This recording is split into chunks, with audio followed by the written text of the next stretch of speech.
is our 9th class, which is great. We've finished 8 classes, which completed what some consider the foundational Hasidic work on music, which is, in general, in the Alter Rebbe, Shneur Zalman of Liadi's, is Torah or Likutei Torah. So a lot of those, there are a lot of primary sources there, specifically about music from Torah, and specifically applying. There's many sources in Torah in general on music, that when Chassidus gives an opportunity to apply it very practically. So we could learn, for example, in tonight's piece that we were learning, there's a famous medrash about King Cheskia, right? That he was a great king and he had many miracles performed for him. And the midrash teaches us that Hashem, that God wanted to make him Mashiach, wanted to make him the Redeemer. He was one of the progeny of King David, and he was the man. They wanted to make him Mashiach, but why didn't he? Because he didn't sing. Because he didn't thank Hashem for the miracles, not just thank Hashem for the miracles, he didn't thank him with song. So this famous medrash, though inspiring and maybe has a lot to teach that one could tease out, but Chassidus, we're going to deeper dimensions of that. That teaching gives us a practical insight into how that applies to us in our own lives, in our own avoda, and in terms of the title of this week's class, Tools of Transformation, because we see the source is really transformation on many levels. How music is a tool for transformation on a global level. This is a source from the Lubavitch Rebbe, actually relatively very recent source from 1992. And from the general, we can learn the particular in that the Rebbe talks about global transformation, and we certainly can learn from what we've been learning all along from the last 8 weeks, how music can affect personal transformation. When we connect the two, certainly if a song, and very directly the Rebbe here talks about global transformation through song. Oh, I didn't know. And how we can apply that to our own lives in particular, and how the two are connected. So I'll jump right in. So this source is from 1992. Again, it's actually 1991. Excuse me. It was the Hebrew year of it had already changed into Tavshin Nun Beis, which was 5752. But it was around at the time. It was Parshas Vayeshev, and it was a very special Farbrengen, a special Hasidic gathering, in which the Rebbe, in general, those years, that 1991, 1992, are chock full of very powerful, world-changing insights and pronouncements into the nature of our world. That's when I wrote my book, around that period, Despite All Odds. Right. In 91, 92. Right, Professor Hoffman, it's an honor to have you, and that's thank you.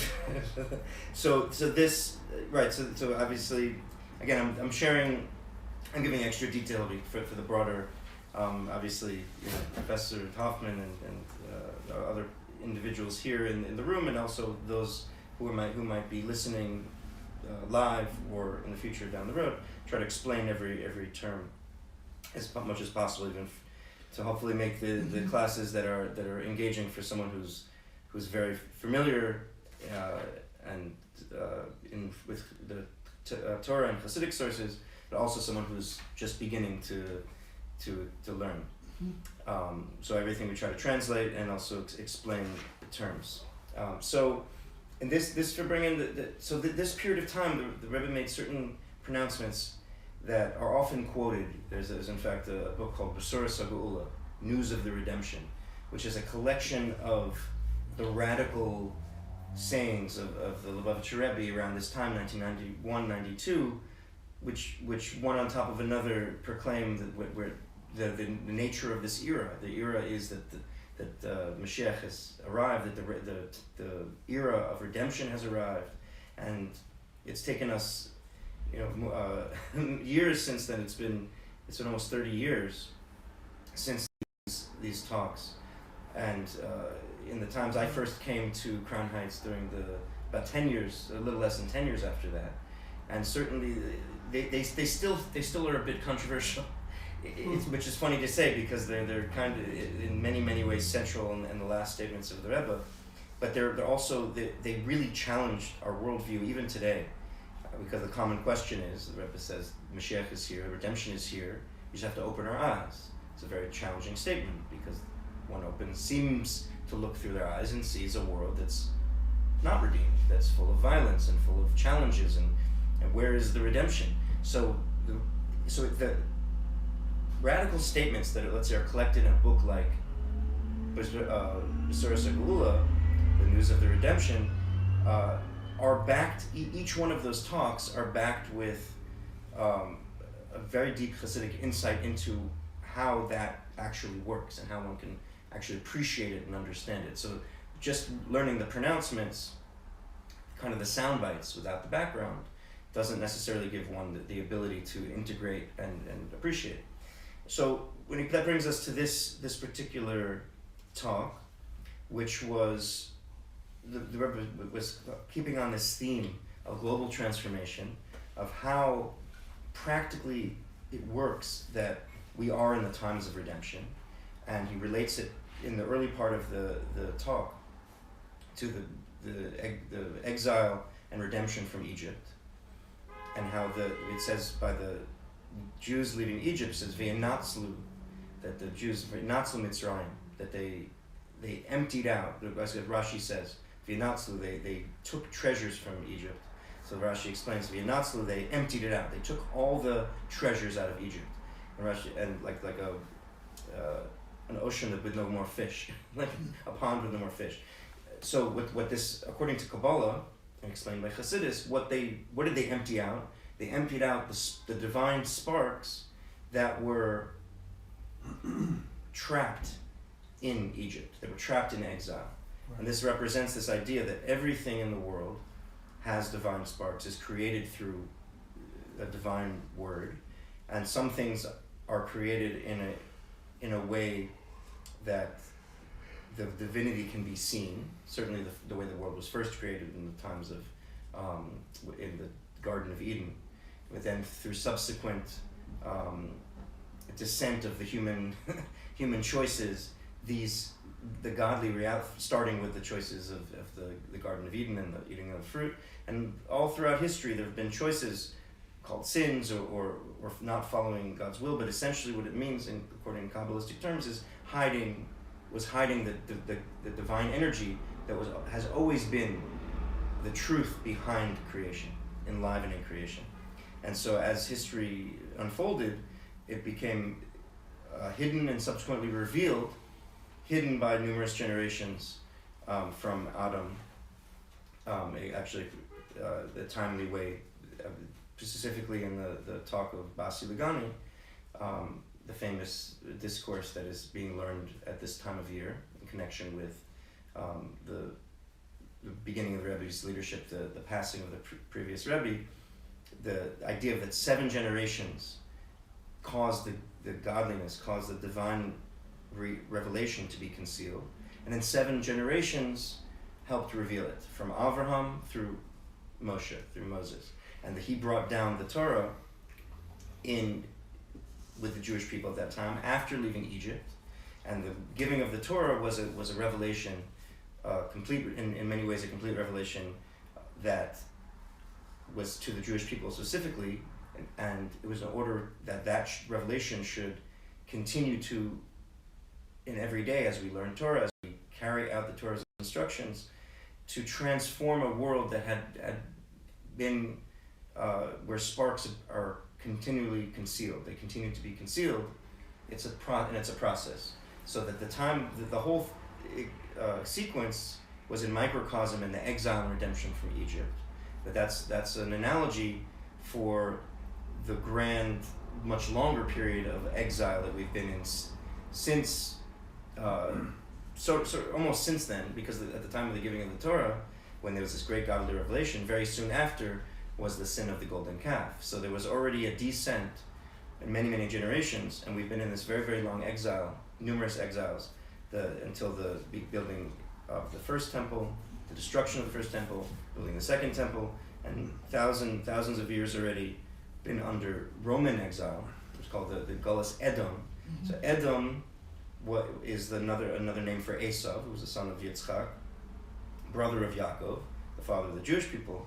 And Edom represents, Kabbalistically, a very, very deep klippa, negative force, that, as we see, the bloodthirsty empire, Roman Empire, especially as far as Jews were concerned, but not only Jews, but certainly this was a very, very deep negative influence in the world, up to and including the Holocaust, in many ways that the Western world, which became the Christian world, was extremely challenging and bloodthirsty, and to Jews and the Jewish way of life, and particularly the outlook of Torah, which is one of justice. And in many ways, what was so deep about the Klippa, as the Medrash says, but what was so difficult about Esau, is that he was like a chazer, like a pig.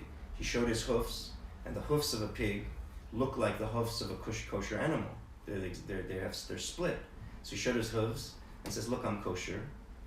He pretended to be kosher. Esau tricked his father Yitzchak into thinking that he was a very pious person by asking him very detailed questions in spiritual law. And that particular negative approach of the fake, of the co-opting holy things to hide negativity was particular by the Roman and Christian world, and for many millennia, where they co-opted Jewish ideas and utilized them to demonstrate themselves to be holy, but nevertheless used that as an excuse for all sorts of brutality. And we wanted to go through the history to right, anyone who's a student of certainly Jewish history, but even world history can acknowledge that.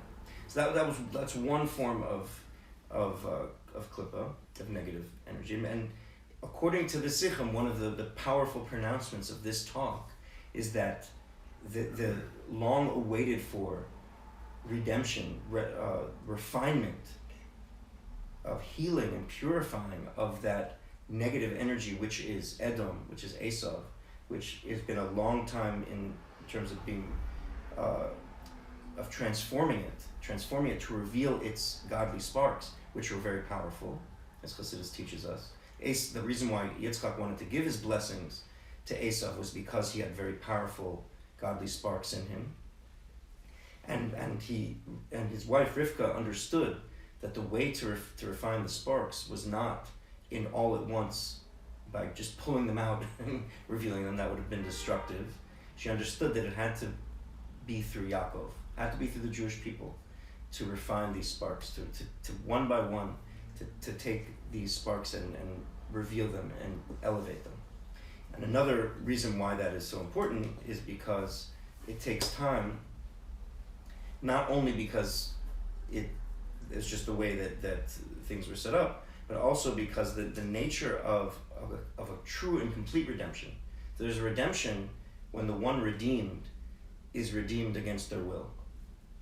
And then there's a redemption where the one redeemed is, you call it captive mentality, right? Someone's got out of jail, but they still feel like they're in jail. So that's possible to come out of exile, like the Jews in Egypt. That's what happened. So they had to be chased out of Egypt. They didn't want to leave. They missed it when they left. But the true and complete redemption is when even the lowest element that has been in exile, the most vicious enemy even, not only is forced to concede to the truth, but willingly does so. So what Rebbe talks about in this Sikha, and again earlier than the excerpt that we pulled out, which is on music, because this is all a preparation for talking about how music plays a role in this, is that the adversary, which was represented by the Romans, Edom, throughout the generations, has been transformed, has spiritually been transformed, and they no longer are.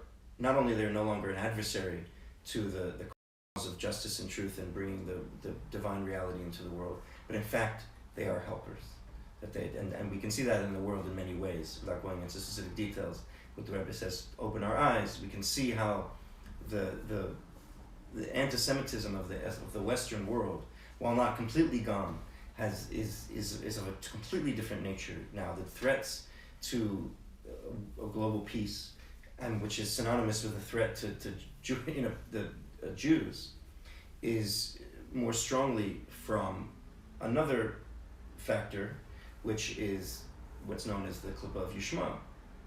So Avraham had also two sons, or had more than two sons, but initially he had a son Yishmael, he had a son Yitzchak, and Yishmael is the progenitor of the Arab world and ultimately of the Islamic nations.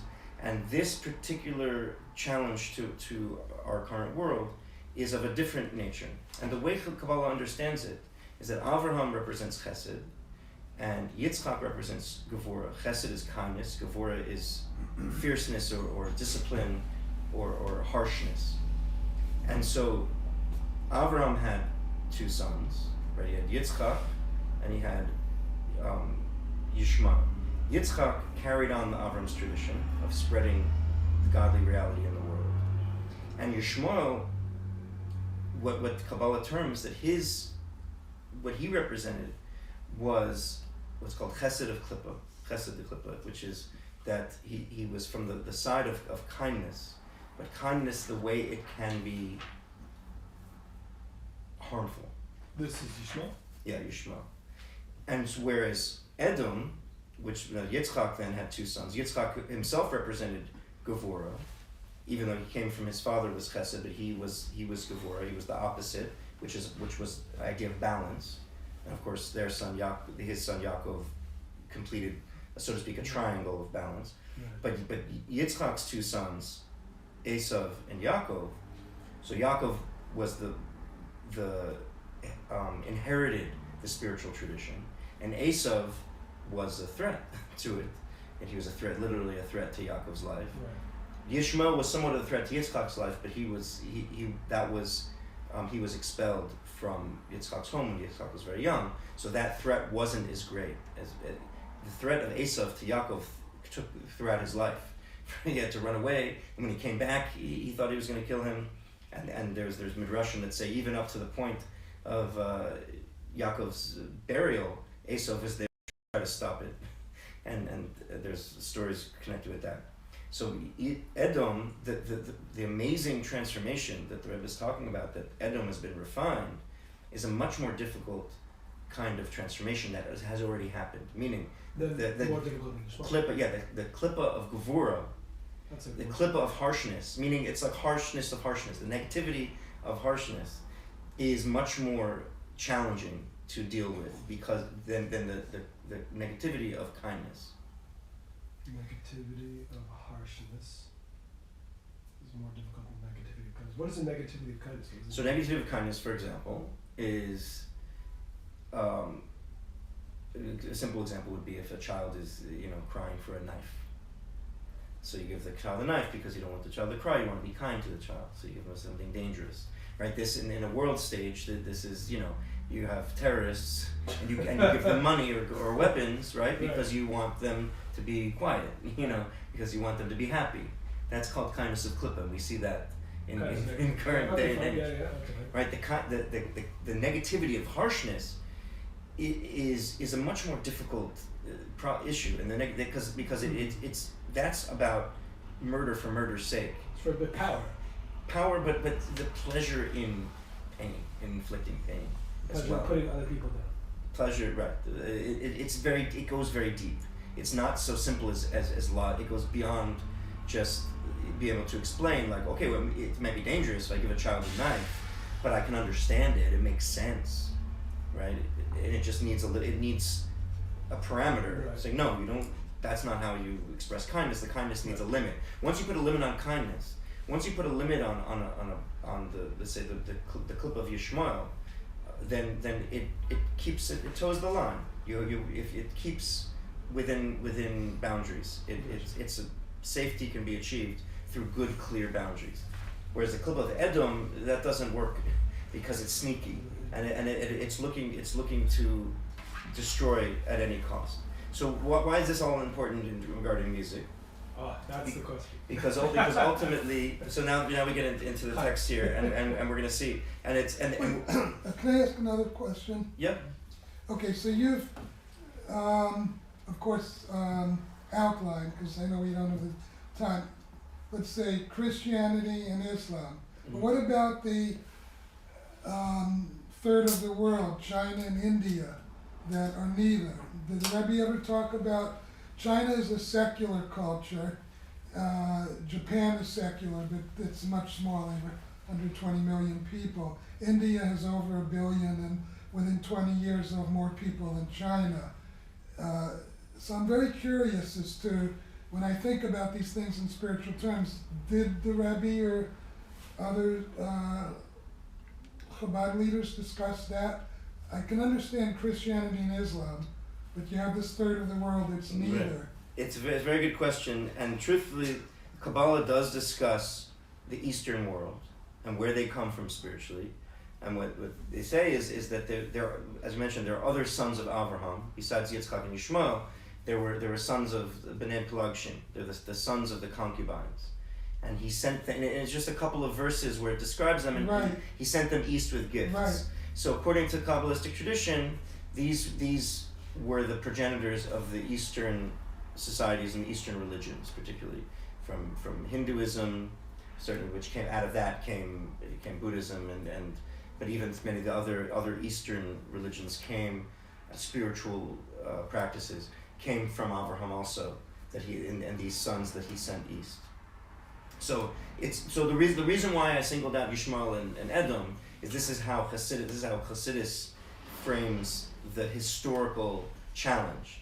So presuming that some of these other countries, while containing many people, and obviously very rich cultures, and there's a lot to be said about them in specific, but the global drama is really played out with the children, these particular children, the Jewish people certainly, but with the two challenges to the Jewish people's spiritual heritage, which is Yishmael and Esau. That's a good answer. Okay. That's a good answer. Yeah. So, and the reason why I singled that out as well is because, and I didn't bring the source here because this source itself is long enough, and maybe next week, this in the footnotes to this, which I didn't print the footnotes, but in the original, if you look in the source, the footnotes are printed. It refers to another place in Chassidus which specifically talks about Yishmael and Edom as it relates to music, and I'm gonna refer to that as we get to there. But so let's jump in the text too. So what's that? 7-9. Perfect. Bichdei machanach lichter for Yidden. So if we don't finish this week, that this isn't a weekly share, so that's okay. So it represents a very interesting thing. So after he talks about all this idea of refining the world and transforming the world, he says, in order to make things easier for Jews, and this is a beautiful thing because now he's about to talk about music and making this is like perfect. Here we go.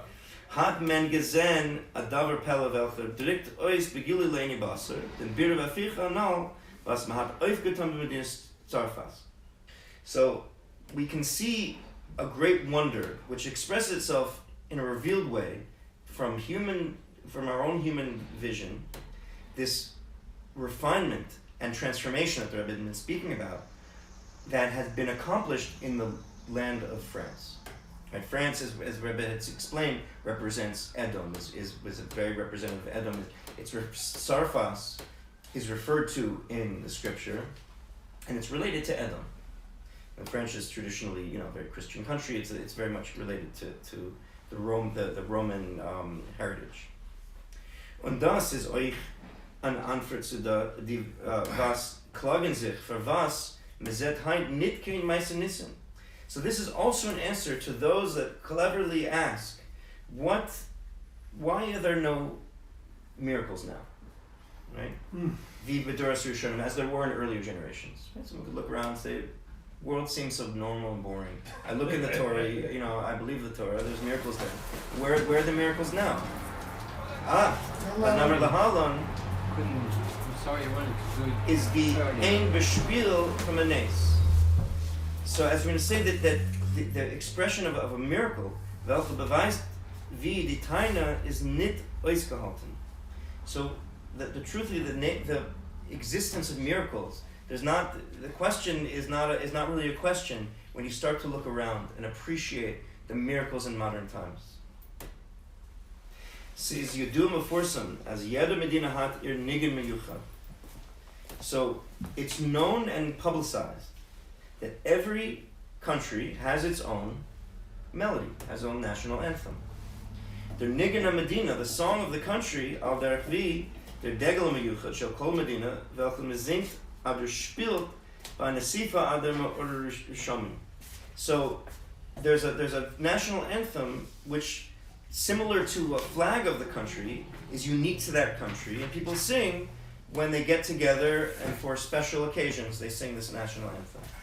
Ade wenn die Töchter Medina kleiden sich zusammen beim Ma'oris Misyam and Shemaim. So, or when the people of the country they get together for other kinds of special occasions. Al derech zeh, wenn bei Kayach und Versteher from the Medina fahren andere Medinas Kiyatzibos. Also when a leader of one country visits another, sometimes they'll play the national anthem of the visiting president or leader. Sie ist verstandig, so it's understood. As the Nigene Medina stellt mit sich für Dogma from der Medina.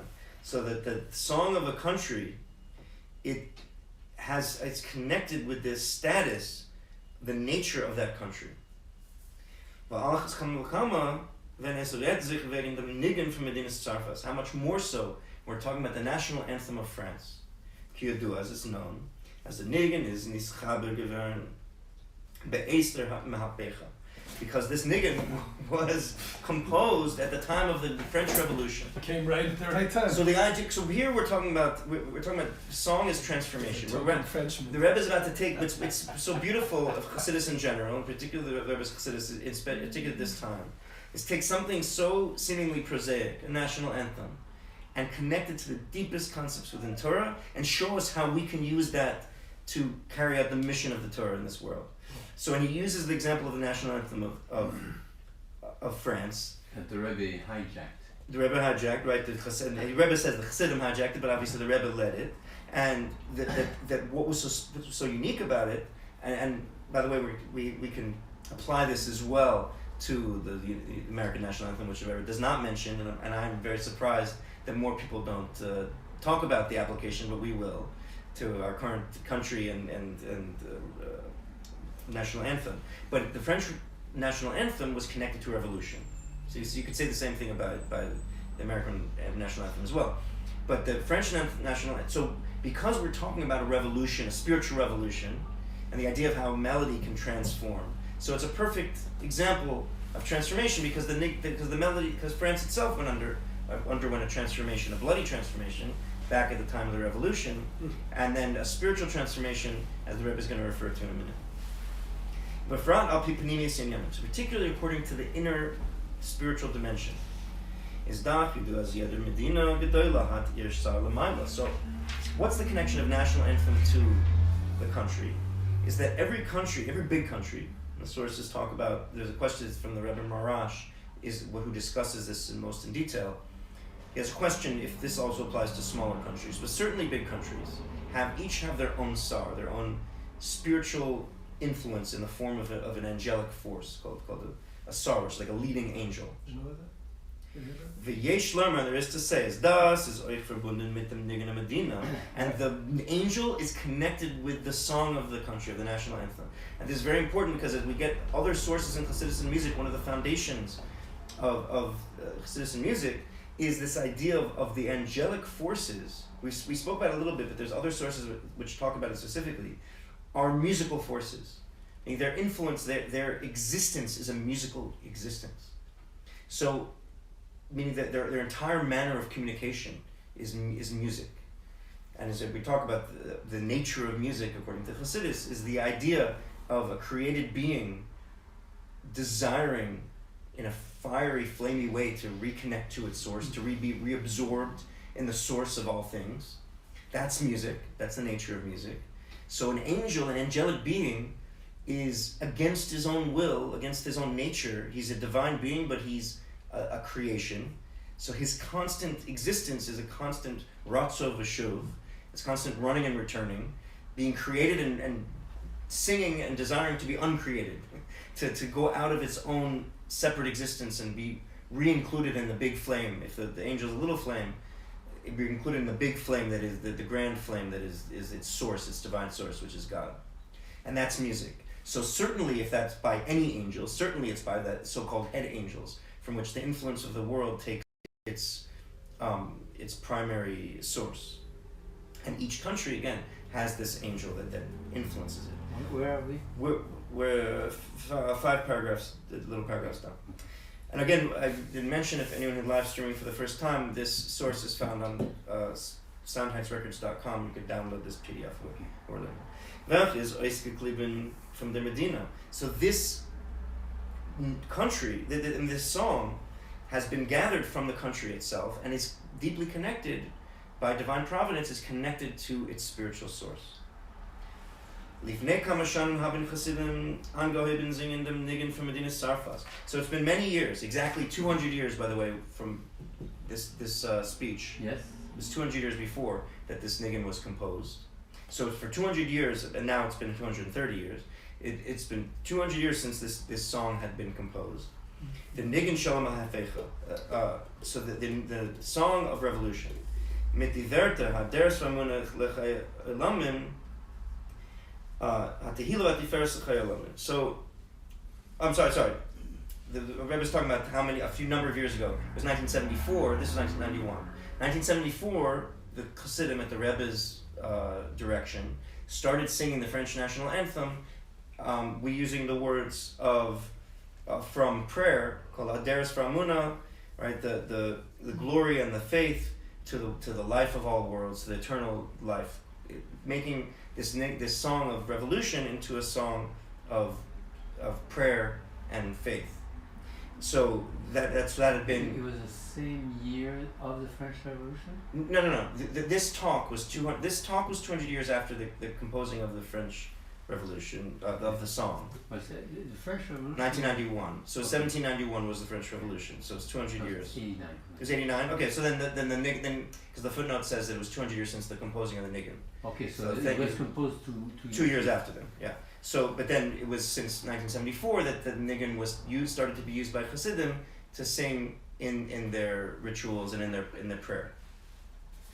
So a meshich zman katzer la'achris says, so a particular amount of time after this, had basir davar pala b'yeser. A very short time after the Chassidim started singing the Nigun, something very miraculous happened. Medina Sarfas had gemacht a shinoi in the Nigun of Medina Hana.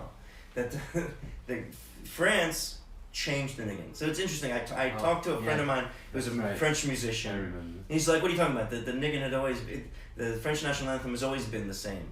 But the truth is, if you look into it, and it's very hard to find the exact records, but it's recorded. The president of France at the time, 1974, there's always been kind of political maneuvers to change it, mostly because of the words, because they're so bloody, and then, but there was actually a French declaration in 1974, which lasted to 1981.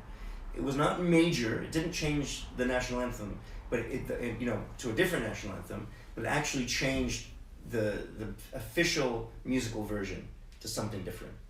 And exactly the details of it, we could look into more if anyone. Same word, different melody. Slightly different, slightly different. Some parts were changed. I don't have the example of what part. I did do some research. Hopefully, we'll find. I do some research. Yes, it was. There are those who know, but it was changed in a slight way, and then it was changed back in 1981. Those who know. So Besiba Sadav. So why did it? What's the connection here? Chassidim started singing the Nigun. There was an actual political coming from the French president proclamation to actually officially change it. So the reason, as old Chassidim explained. Just to give you an idea, just one line of the national anthem. Yeah. Those soldiers, ferocious soldier, came into our land. How do you say when you Decapitated? No, you beheaded. Guillotine? No, you cut the throat. So slit. Okay, yeah. Yeah. So they came into our land to slaughter I don't know how you say it. Yeah. Our sons Uh-huh. and our wives. Right. So so Thank you, Daniel. I'm not sure. I'm not sure that with this was like a melodic change. I know there's been campaigns to change the words or whatever, but the reason why that there was a change. So the Alter Chassidim, the old Chassidim explain, and Alter was der Nigen is habich gewarne kedusha, because the song was transformed to kedusha, to holiness, because this song, which was not in its root, in its source, holy, and I mean in its origins holy, but it was used in a holy way by the Rebbe and the Chassidim, using holy words. Hadas the herd their sarva mazal lamayla from Medina Sarfas, that this was perceived, this transformed the angel, the spiritual influence of the country of France. And thus hat Gorim given lamata the Shina in dem Nigim, and this caused below a transformation in the song itself. Mitzad dem Regesh, as das is gewarn, a Nigim was belonged betchum kedusha, because why? They sensed spiritually, it was sensed even down below, even by the leader of France, as it's understood. Chassidus goes into detail about how, leiv malachim v'sarim biyad Hashem, that the heart of leaders are in the hands of Hashem. And so they have a special sense of the spiritual influence of the country, in which direction they should go. And so he sensed that this niggin, that something had changed spiritually. So that he's explaining spiritually. That's why he made sure that the niggin became changed at that point. A Chassidish niggin, it's now a Chassidic niggin. Welchem bezingt beim Chassidische Verbrengenischen, koilo euch bei Zvadius in Medina Sarfas Asma, including also Chassidic gatherings in France itself. Thereby zet men Gili dem Shine lahakatze was hat sich aufgetan bei der Inezela gabi dem Dor from the Alten Rebbe. So thereby, we can see in a revealed way what happened when in the generation of the Alter Rebbe. So men had genommen the niggin and in mahabich gewen kedusha. There was another the niggin. So what happened by the Alter Rebbe? The Alter Rebbe, he was by the French border. Or whatever, by the battle lines of the French army advancing. Napoleon's army was advancing, and they sang the Napoleon's March, yeah. which the Alter perceived was a song of nitzachon, of victory, of conquering. So he started using it, and apparently the Napoleonic soldiers, they abandoned it. And he left. And he this lost is it as well. Why the Hasidim 200 years later sang it as a victory. Right. It's a victory. It's a spiritual victory now. It became a song of spiritual victory. So ultimately, similar to men hat genommen der nigen and in mahabich gewen kedusha. So taking a song and transforming it to holiness. Hader sumen l'chei olamim. But this is using holy words to talk about divine reality. Is men zingt im mit dieselbe tenuas by Chassidische Verbrengenischen. So we sing the French national anthem with the same melody at Chassidic gatherings. But welchem meret divrei orders binyan Torah mitzvahs and Torah's Chassidus, and speaking words of Torah and arousing people to learn more Torah and to perform more mitzvahs, and particularly Torah, Pnimius Torah, Chassidus. To such a degree as es seinen da zoine was wissen gar nit as das is a niggin genommen from arrogance. So to such a degree that there are many Chassidim, there are many people who come to Chassidic gatherings who have no idea this song came from the national anthem, that it came from somewhere. Now meinen as das is a Chassidische niggin mikara as im Zanzman ver nischadish na Chassidische nigunim. So, meaning they think it was to begin with a Chassidic niggin, because there are certain times that people come up with new Chassidic nigunim, by people who are good composers, who can create, or spiritual composers, who are people who create songs, Chassidic songs that become accepted by the group of Chassidim. Because when this song becomes accepted by the congregation, im a chelik from Chassidus Nigunim. About S is Vert S a chelik from Chassidus Nigunim becomes a part of Hasidic Nigunim. So essentially, it's this transformation, and we see this. So we're going to continue with this piece next time, the next piece. But just to apply it practically, that ultimately we have this power of transformation. That ultimately, we see how that using music, it has an effect above, and that effect above comes back and affects below, and the transformation. Because the Rebbe had spoken about this idea of the why are Jews in Galus, why are Jews in exile? We're spread everywhere to collect these sparks, and the sparks are found in many different locations. We go to these places, we use the customs of those places for holy purposes. We in effect elevate everything about that place, the sparks and everything connected to it, all the holiness that's buried and hidden in that place.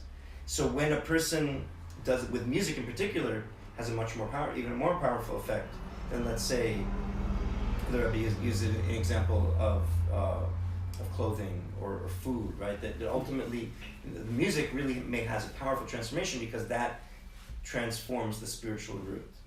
And we see this in many, many, many ways, that ultimately, as musicians, we have the power through the different music that we're connected to use it in our own holy work. And one of it has a global transformative power, but it also has an individual transformative power.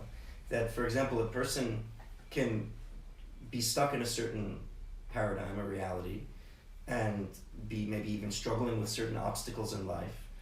And the music can transform that. The music has the power to transform. It can transform a whole country. It can certainly transform the details of our lives. As we know, music is a very powerful emotional regulator. There are many people who suffer either from repression, or too much anger or whatever, that music provides an outlet that they don't, in a healthy way. And so that's a very technical, we see it works even on a spiritual level, that we can take the music that we love and use it for real transformation. And then this applies also, we can talk about it more, but why aren't Chassidim singing the national anthem? The American national anthem is a question. It's coming up. Coming up. It's a transform, but it's already happening. So we should be blessed with the true and complete redemption, and we're going to continue this gathering with some music as more people come and play some music together, spontaneous music with people of all different musical tastes coming together, different levels, different persuasions, and it should be ultimately we should have a personal and global transformation. Amen. Thank you so much. Just want to mention, yes. Last night I decided to do exactly what you're talking about. I took my pieces of music, yeah, and I composed one Tehillim, and one the beginning of the tefillah in the morning. Yeah. Oh.